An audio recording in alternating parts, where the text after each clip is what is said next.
சாகித்ய ரத்னா விருது பெற்ற மூத்த ஊடகவியலாளர் அன்னலட்சுமி ராஜதுரை ஹாசிம் உமர் பவுண்டேஷன் மற்றும் புரவலர் புத்தக பூங்காவினால் பாராட்டி கௌரவிக்கப்பட்டார். ஹாசிம் உமர் பவுண்டேஷன் ஸ்தாபகரும் இலங்கை ஒலிபரப்பு கூட்டுத்தாபன முன்னாள் ஆலோசகருமான இலக்கிய புரவலர் ஹாசிம் உமர் தலைமையில் ஹாசிம் உமர் அறக்கட்டளையின் தலைமையகத்தில் வைத்து கௌரவிக்கப்பட்டார். சாகித்ய ரத்னா விருது பெற்ற மூத்த ஊடகவியலாளர் அன்னலட்சுமி ராஜதுரை திருமதி மரியம் ஹாசிம் உமரினால் பொன்னாடை போர்த்தி பூமாலை அணிவித்து கௌரவிக்கப்பட்டார். புரவலரினால் நினைவு சின்னமும் வழங்கி வைக்கப்பட்டது.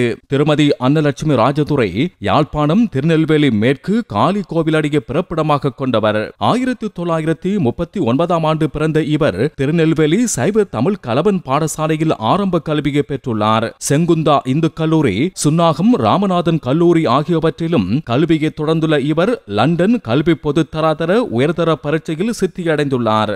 வீரகசேரி பத்திரிகையில் உதவி பத்திரிகை ஆசிரியராக இணைந்து பல்வேறு பதவிகளை வகித்துள்ளார். அவரை பாராட்டி கௌரவிக்கும் விழாவில் மூத்த ஊடகவியலாளர் வி தனபாலசிங்கம், தினகரன் வாரமஞ்சரி பிரதம ஆசிரியர் டி செந்தில்வேலவர், தமிழன் பத்திரிகையின் பிரதம ஆசிரியர் சிவா ராமசாமி, ஊடகவியலாளர் ராதா மேத்தா, சமூக ஜோதி எம்.ஏ. ரஃபீக், மேமன் கவி உள்ளிட்ட ஊடகவியலாளர்கள், இலக்கியவாதிகள் என பலரும் கலந்து கொண்டனர்.